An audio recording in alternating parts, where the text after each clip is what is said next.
Ne bi vjerovali, ali treći dan, treći shopping za redom. Samo hasamo, samo trošimo cash. Ok, četvrti dan, treći shopping. Samo kupujemo, samo trošimo cash ko da je nebitan. Idemo danas raditi roštilj, pa moramo sada kupiti potrepštine. I to je to. Idemo u Lidl danas i kupiti tikvice i paradajz za Petru, jer Petra voli paradajz. Kod mene nemamo račun više.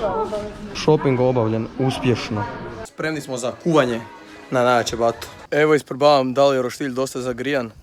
Mislim da još nije čak, pa još ću dati malo ugljena i pričekati da to malo izgori.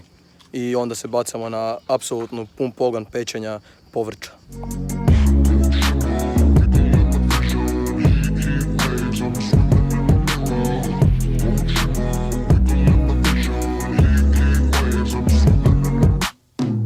Sometimes all I think about is you. Late nights in the middle of June. He always been faking me out. Can't be. Zipa sita, braš.